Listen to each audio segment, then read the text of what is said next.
नमस्कार मित्रांनो. मुरुंबा या मालिकेच्या आजच्या भागामध्ये अगदी मनपूर्वक मी तुमचं स्वागत करते. आजच्या भागामध्ये रेवा आणि आता इकडे त्या आपलं जे काही बंगला घेतलेला आहे तर त्या बंगल्यावर येतात. रेवा रूममध्ये एकटीच बसलेली आहे.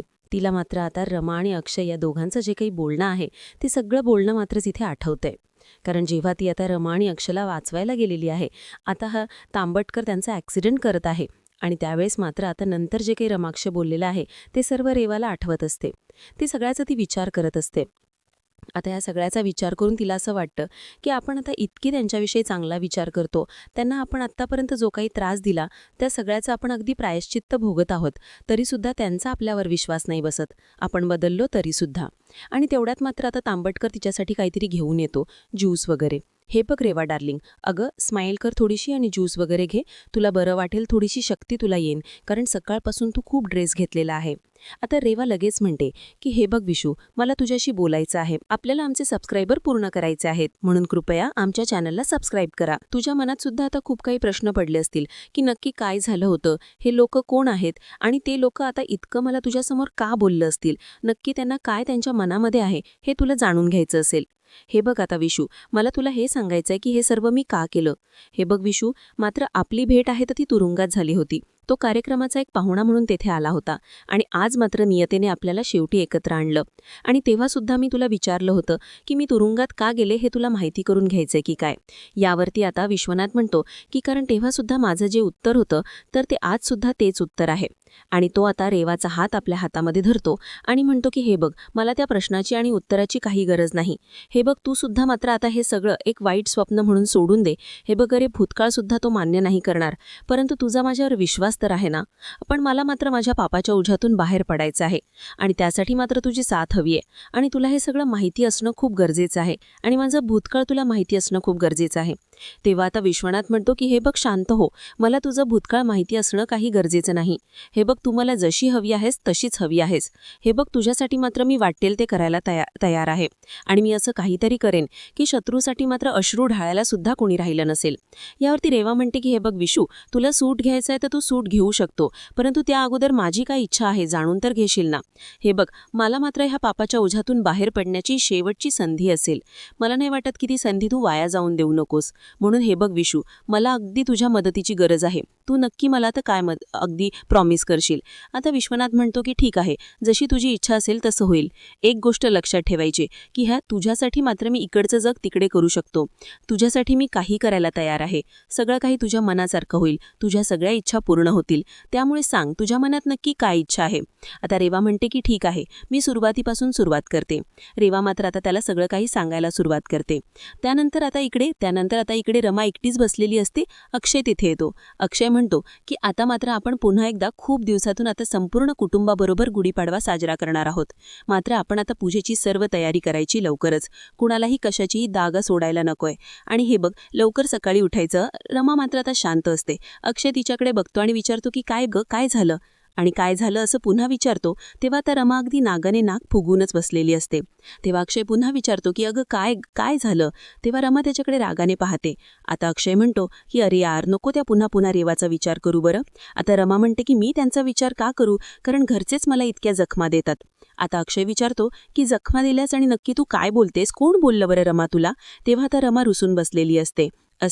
आता अक्षय आपल्या स्वतःकडे बघतो आणि विचारतो की मी बोललो आणि मी नक्की तुला काय बोललो. तेव्हा आता लगेच रमा म्हणते की विसरला, वय तर माझं झालेलं आहे, मी विसरायला पाहिजे.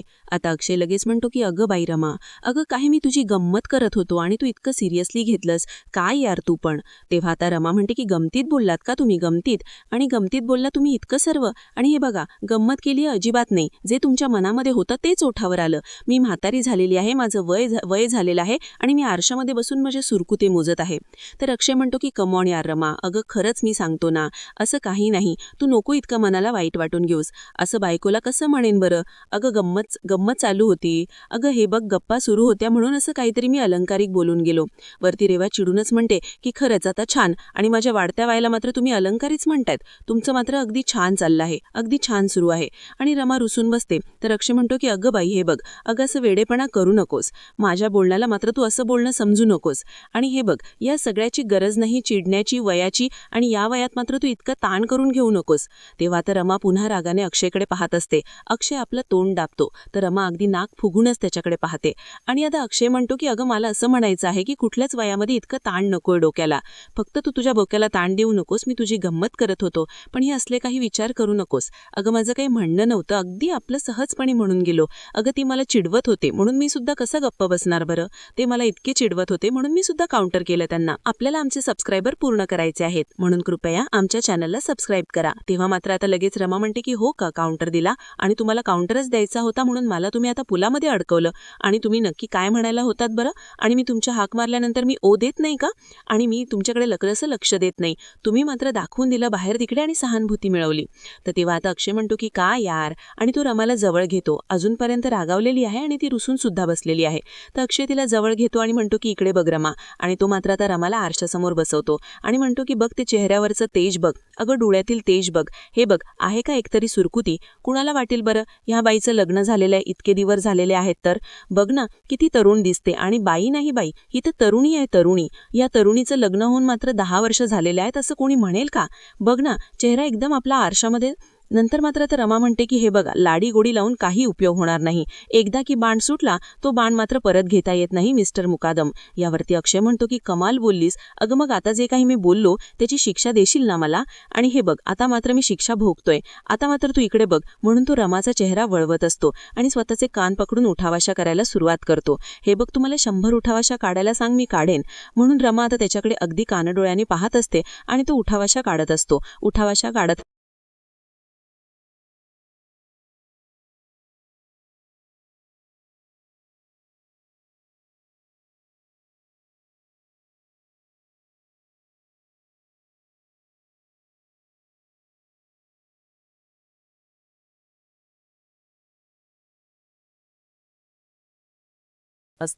तर रमा पुन्हा त्याचा हात धरते आणि म्हणते की नाही, उठाउशा काढण्याची काही गरज नाही आणि बास असं म्हणते. तुम्हाला जर शिक्षा झाली तर ती शिक्षा मला सुद्धा होईल असं सुद्धा म्हणते. तेव्हा आता अक्षय म्हणतो की खरंच हे मला मात्र तुझं आवडलं. समोरचा माणूस कितीही चुकलेला जरी असला तरी सुद्धा तू त्याला चुकासगट त्याला स्वीकारते, त्याच्या चुकासुद्धा स्वतःच्या पोटात घालते. आणि खरंच आय एम सॉरी, मी गंमत करत होतो रमा. तेव्हा आता रमा म्हणते की तरी पण जे काही बोललात ना ते फारसं मला नाही आवडलेलं. तेव्हा आता अक्षय म्हणतो की बरं ठीक आहे, बरं बाई, मी शिक्षाच घेतो. म्हणून तो पुन्हा उठावशा काढतो. तेव्हा आता म्हणजे अक्षय उठावशा काढत असतो, तो पूर्ण थकून जातो आणि म्हणतो की अगं थांबवून आहे बघ, माझं वयही होतं, तरीही तुझं वय होत नसलं, परंतु माझं वय होतं ना. रमा मात्र आता तोंड फुगवूनच त्याच्याकडे पाहत असते. त्यानंतर इकडे मात्र रेवा आता सगळं काही आता या विश्वनाथला सांगते आणि हे सगळं काही असं झालेलं आहे असं म्हणते. आणि हे बघ विशू, माझ्यामुळे रमा आणि अक्षयला जे काही सहन करावं लागलेलं आहे त्यामुळे मी स्वतःला कधीच माफ नाही करू शकत. जी काही शिक्षा मी तुरुंगामध्ये भोगलीस ती खराच मला असं वाटतं कमी आहे. जोपर्यंत मात्र ते दोघंही मला मनापासून माफ नाही करू शकत तोपर्यंत मला हलकं नाही वाटणार. तेव्हा आता हे सगळं काही ऐकल्यानंतर आता मात्र विश्वनाथ तिच्या जवळ येतो आणि रेवाला म्हणतो की हे बघ शांत हो, कम डाऊन, काही काळजी करू नकोस. त्याला मात्र हे सगळ्याचा इतका त्रास करून घेऊ नकोस. हे बघ विशू, आतापर्यंत मी तुला माझ्या आयुष्यातील सगळं काही खरं सांगितलं, पण त्यानंतर आता हे सर्व ऐकल्यानंतर तुला जर माझ्या आयुष्यातून निघून जायचं असेल तर तुला नाही अडू मिळणार. तेव्हा आता विश्वनाथ म्हणतो की एव्हा तू काय बोलतेस हो, तू वेडी आहेस का? माझं प्रेम तुला इतकं तकलादू वाटतं का? आपल्याला आमचे सबस्क्रायबर पूर्ण करायचे आहेत म्हणून कृपया आमच्या चॅनलला सबस्क्राईब करा. अगोदर सुद्धा हे सांगितलं होतं की तुझा नक्की भूतकाळ काय होता हे सगळ्याची माझं काही कर्तव्य नाही म्हणून, आणि मला अशी रेवा हवी आहे आणि ती मला जास्त महत्त्वाची आहे. हे बघ, आज मी मात्र तुझ्यासमोर जो काही उभा आहे ना, तर ती अगदी उभा राहण्याची ताकद आहे तर ती मला मात्र तुझ्या प्रेमाने दिलेली आहेत, हे लक्षात घे. अगं रेवा, तुझ्या प्रेमामुळे मी आज उभा आहे. हे बघ, आता मात्र तुझ्या आयुष्यातील सगळे काही वादळ आहे तर ती शांत होतील आणि आता त्या वादळांना पुन्हा येऊन न देणे ही माझी जबाबदारी असेल. तेव्हा आता रेवा खुश होते आणि विश्वनाथच्या मिठीत येते. विश्वनाथ तिला जवळ घेतो. तो रेवाला विचारतो की रेवा, एक गोष्ट अशी आहे की ती मला कन्फ्यूज करायची आहे, पण ज्या प्रॉपर्टीवर दावा केला होता प्रॉपर्टी नेमकं रमाची कशी निघाली? तेव्हा आता रमा म्हणते की हे सगळे योगायोग आहे, कारण आपण ज्यांच्याबरोबर डील केलं होतं तेव्हा मात्र प्रॉपर्टीचे खरे वारसदार रमा अक्षय असतील हे आपल्याला माहिती नव्हतं. हे बघ, इनफॅक्ट अण्णासाहेब कर्णिक यांचं कनेक्शन रमाशी आहे हे आपल्याला आत्ता कुठे कळत आहे. तर तो आता लगेच विश्वनाथ म्हणतो की हो, परंतु तू आता आरामाची तुला गरज आहे, तू आतमध्ये चल, मग आपण नंतर बोलूयात. तर तो रेवाला घेऊन आत येतो. त्यानंतर आता इकडे दुसऱ्या दिवशी सकाळी रमा आणि अक्षय लवकर उठतात आणि अंघोळ वगैरे करून आता गुढी सजवण्याची तयारी करत आहे. तर मात्र आता रमा अक्षयसाठी अगदी अगदी कॉफी घेऊन येते मस्त तिच्या हाताने म्हणून. तेव्हा आता लगेच अक्षय म्हणतो की थँक्यू आणि गुढीपाडव्याच्या मात्र आता तो शुभेच्छा देतो. तेव्हा आता रमा म्हणते की हो तुम्हाला सुद्धा आता गुढीपाडव्याच्या खूप खूप शुभेच्छा. तुम्हाला सुद्धा आता हे वर्ष आहे अगदी आनंदाने आणि सुखासमाधानाने जावं अशी ईश्वरचरणी मी प्रार्थना करते. तेव्हा आता अक्षय म्हणतो की हे बघ ह्या सगळ्या काही शुभेच्छा आहेत तर त्या खऱ्या ठरणार आहे आणि त्या होणार सुद्धा आहे. हे बघ आपण सगळेजण एकत्र आहोत आणि उद्या संकटाचा असा डोंगर जरी आपल्यासमोर एखादा उभा राहिला तरी सुद्धा आपल्याला कोणी वेगळं नाही करू शकणार आणि हे डोंगर सुद्धा आता आपण पार करून पुढे जाऊयात हे लक्षात ठेव रमा. आज मात्र मी तुला वचन देतो की कायम मी तुझ्या सोबत असेल. अगदी सुखदुःखात मी तुझी कशीही साथ नाही सोडू शकत. मी कायम आपण दोघंही सोबत असेल. सगळं काही आता जे संकट आहे तर त्या संकटाला जाऊन सुद्धा आता सामोरं जाऊन आपण दोघंही एकत्र राहू. अक्षय रमाला खुश करतो. रमाला आनंदाश्रू तिच्या डोळ्यामध्ये येतात. तर अक्षय म्हणतो की आता काय झालं, जराही काही झालं तर लगेच डोळ्यामध्ये पाणी. तेव्हा मात्र आता रमा म्हणते की हे आनंदाचं पाणी आहे त्यामुळे तुम्ही कॉफी प्या. तो विचारतो की तुझा चहा झाला का. तेव्हा आता रमा म्हणते की मी चहा सोडला. अक्षय म्हणतो की काय बोलतेस. आणि आता रमा म्हणते की हो मी तुमची मज्जा केली, मी कुठे चहा सोडू शकतेस का. तेव्हा आता ती रमा म्हणते की अक्षयला म्हणते की तुम्ही आवरून घ्या लवकरात लवकर आणि पुन्हा एकदा शुभेच्छा. तेव्हा लगेच अक्षय म्हणतो की काय ग रमा, तुम्हाला कोरड्या शुभेच्छा देणार आहेत का. रमा विचारते की अहो कोरड्या म्हणजे नक्की काय. आणि हे बघ मला मात्र आवरण्यासाठी मदत कर ना, माझी मदत कर बरं थोडीशी. तेव्हा मात्र आता लगेच रमा म्हणते की सगळं तरी आवरलेलं आहे, अजून काय आवरायचं बाकी आहे बरं. आणि त्याच वेळेस मात्र रमाच्या मोबाईलवर एक कॉल येतो. रमाचा फोन उचलते, हेलो म्हणते, परंतु रमाला आता खूप मोठा धक्का बसलेला असतो. रमा तर बोलायची बंदच होते. अक्षय मात्र कॉफी पित असतो आणि रमाकडे पाहत असतो. आता रमा पूर्णपणे स्तब्ध होते, तिला इतका जबर शॉक बसलेला आहे. तेव्हा आता लगेच अक्षय तिच्याकडे पाहतो आणि म्हणतो की रमा, रमा, अगं रमा काय झालं. मात्र ती अक्षयकडे बघत आता जागीच खाली बसते. अक्षयला काही कळत नसतं की नक्की रमाला काय झालेलं आहे, रमा का असे रिॲक्ट होते, काय झालंय हा रमाला. तेव्हा आता लगेच रमा म्हणते की शाळेच्या ऑफिसला आग लागली. आता हे ऐकून अक्षय म्हणतो की काय बोलते, शाळेच्या अगदी ऑफिसला आग लागली रमा, हे कसं शक्य आहे, सगळं काही जळून खाक झालेलं आहे. असं जेव्हा रमा आता सांगते तेव्हा आता अक्षयला सुद्धा खूप पूर्णपणे धक्काच बसतो. तेव्हा आता अक्षयला इतका राग येतोय, नक्की हे काम आहे तर ते रेवा आणि तांभटकर यांचं आहे, तर नक्की हे ते दोघांनीच घडून आणलं असेल आणि मुद्दाम आपल्याला त्रास देण्यासाठी ते हे सर्व करत आहे असं मात्र आता अक्षयचा गैरसमज होतो. आणि रमाचा सुद्धा, तर रमा पूर्णपणे स्तब्ध झालेली, नक्की तिला काय नाही कसं रिॲक्ट व्हावं हेच काही कळत नसतं. आणि रमा मात्र आता खूप रडते. रमाला आता अक्षय सावरतो, तिला शांत राहायला सांगतो. त्यानंतर आता इकडे बाहेर गुढीपाडव्याच्या सणाला सगळेजण तयार होतात. गुढीची व्यवस्थित सर्व सजावट झालेली आहे आणि सगळेजण मात्र इतके तयार होऊन हॉलमध्ये बसलेले आहे. तर आनंद मात्र आता आरोही या सगळ्यांना विचारतो की बाळांनो आज नेमकं काय आहे. त्यावरती आता आरोही आणि सगळेजणी म्हणतात की आज मात्र गुढीपाडवा आहे.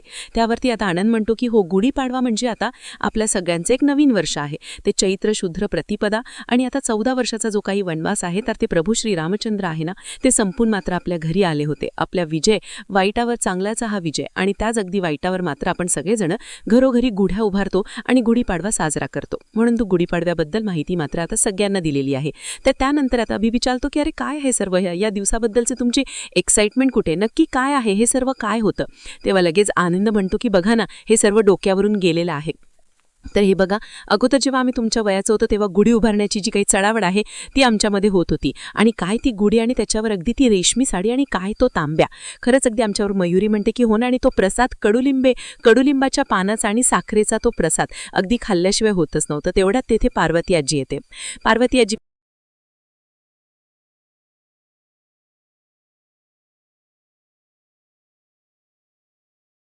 आजी, मात्रच्या दिवशी असं कोणी कडू खातं का. तेव्हा आता लगेच पार्वती आजी म्हणते की हो, सणाच्या दिवशी खावंच लागतं. काही असं तोंड वाकडं करण्याची काही गरज नसते. प्रसाद म्हणून हे सर्व खायचं असतं. आणि तुम्ही म्हणतात ना, तर शरीरातली सगळी काही घाण निघून जाते आणि तुम्ही ते क्लिन्झिंग वगैरे म्हणतात ना, ते होईल. आणि आता हे बघा, आयुर्वेदात जे काही सांगितलेला परंपरा वगैरे आहे त्या सगळं काही जपल्या पाहिजे. सगळं काही आपण मनापासून केलं पाहिजे. तुम्हालाच यापुढे मात्र त्या जपायच्या आहेत, नाहीतर आता त्या नाशा होऊन जातील. तेव्हा आता लगेच आता आनंद म्हणतो की कळलंय ना तुम्हाला आता सर्व. तेवढ्यात अक्षय आणि रमा हे दोघेही धक्क्याने बाहेर येतात. आता लगेच म्हणजे अक्षय आणि रमाला या अवस्थेत बघून आता पार्वती आजी विचारते की काय रे अक्षय, तू अजूनपर्यंत तयार नाही झालास का. अक्षयला नक्की काय बोलावं ते काही कळत नसतं. अक्षय फक्त हातवारे करत असतो. आणि आता पार्वती विचारते की अरे किती उशीर झाला, तुम्ही का तयार झाला नाहीत, काय झालं. तेव्हा आता रडतच रमा म्हणते की आई आजी, शाळेच्या ऑफिसला आग लागलीये. आपल्याला आमचे सबस्क्रायबर पूर्ण करायचे आहेत म्हणून कृपया आमच्या चॅनलला सबस्क्राईब करा. आता सगळेजण एका आवाजात काय असं ओरडतात. आरोही आणि आर्था पण. आरोही रडतच धावत येते आणि म्हणते की आई आई आपल्या शाळेला आग लागलीये. आता आरोही ही खूप घाबरते आणि रडत असते. आईला घट्ट मिठी मारते. तेव्हा आता कुणाला नक्की काय सांगावं काहीच कळत नसतं. आनंद विचारतो की अरे पण हे सर्व झालं कसं? ऑफिसला अशी आग कशी लागली? तेव्हा आता रमा म्हणते की काहीच कळत नाहीये, काही कळण्यासाठी मार्गच नाहीये. अक्षय म्हणतो की बरीचशी काही कागदपत्र जळालेली सुद्धा आहे आणि खूप काही नुकसान सुद्धा झालेलं आहे. तर आता मात्र तिथेच आपल्याला जावं लागेल. मी जाऊन बघतो की नक्की काय काय नुकसान झालेलं आहे ते. त्यांना आता एक जबरदस्त धक्का बसलेला आहे. आरोही खूप रडत आहे. तेव्हा आता आनंद म्हणतो की 1 मिनिट मी तुमच्या सोबत येतोय. असे बोलून मात्र आता रमा, आनंद आणि अक्षय हे आता तिघेही तेथून निघून जातात. आता मात्र मयुरी आता म्हणते की हे असं काय घडलं असेल, नक्की काय साडीसाठी लागलेली आहे, काहीच कळायला मार्ग नाही.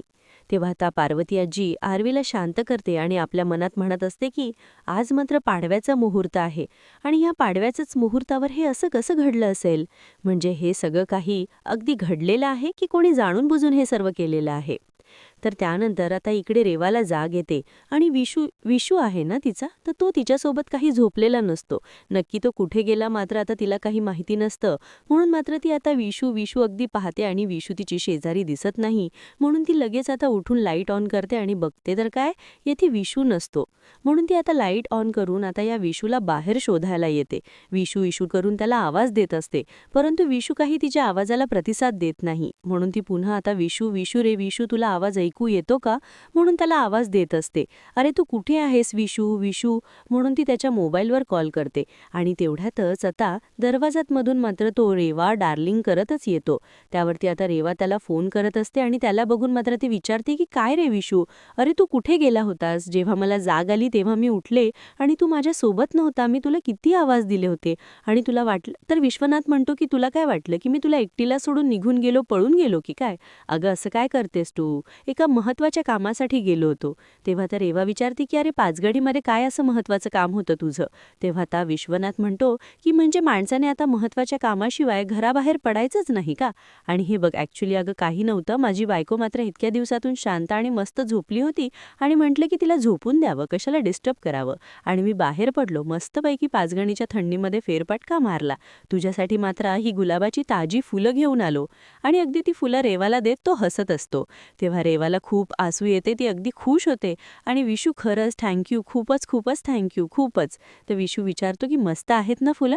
तेव्हा आता ती विश्वनाथच्या हातातील ते फुलं घेते, परंतु त्याच वेळेस मात्र आणि विश्वनाथच्या हाताला जे काही भाजलेलं आहे तर ते भाजलेलं बघून मात्र रेवा घाबरते. रेवा आता काळजीने त्याचा हात हातामध्ये धरते आणि म्हणते की तुला भाजलेलं आहेस का आणि कसं भाजलं, हे सर्व कसं झालं असं विचारत असते. आता मात्र ह्या विश्वनाथनेच काहीतरी ऑफिसला आग वगैरे लावली असेल आणि नक्की मात्र आता शाळेचं ऑफिस जळण्यामागे आता ह्या विश्वनाथचाच हात असणार आहे आणि आणि तो रेवाशी खोटं बोलत आहे. रेवा मात्र त्याला विचारत आहे, परंतु तो काही सांगायला तयारच नसतो. म्हणून आता इकडे रमा आणि अक्षय खूप टेन्शनमध्ये आलेले आहे, त्यांना खूप टेन्शन आलेलं आहे. तर आता इकडे मात्र विश्वनाथ रवापासून सगळं काही लपवतो. तेव्हा आता मित्रांनो हा भाग येथे संपतो. पुढील भागामध्ये रेवा आणि आता हा तांबटकर खूप छान तयार होऊन निघालेले असतात आणि त्याच वेळेस इथे पोलीस येतात आणि इन्स्पेक्टर साहेब आता या दोघांना म्हणजे आता विश्वनाथ तांबटकरांना म्हणतो, विश्वनाथ तांबटकर आहात ना, तर ते तुम्हीच आहात का? त्यावरती आता विश्वनाथ तांबटकर विचारतो की नक्की काय झालेलं आहे? इन्स्पेक्टर साहेब म्हणतात की हे बघा आत्ताच्या आत्ता आमच्याबरोबर पोलीस स्टेशनला चौकशीसाठी यावं लागेल. असा गंभीर गुन्ह्यामध्ये तुमचं नाव समोर आलेलं आहे. तर आता हे ऐकून रेवाला आणि आता ह्या विश्वनाथ तांबटकरला खूप मोठा धक्का बसतो. नक्की आता कुणी आपल्याला अगदी ह्या गंभीर गुन्ह्याखाली अडकवलेलं आहे हे त्यांना काही कळत नसतं, परंतु विश्वनाथला मात्र सगळं काही माहिती आहे. रेवाला याबाबतीत काहीच माहिती नाही. आता हे सगळं काही रेवाला माहिती होईल का आणि तांबटकर आणि आता रेवा यांच्यामध्ये मतभेद निर्माण होतील का हे बघायला मात्र विसरू नका. आणि जोपर्यंत आता म्हणजे हे सगळं काही सत्य कळत नाही तोपर्यंत रमा आणि अक्षय मात्र काही शांत बसायला तयार नाहीत. नक्की पुढे आता काय होणार आहे हे अगदी बघण्यासाठी आपल्या चॅनलला नक्की सबस्क्राईब करत रहा. धन्यवाद.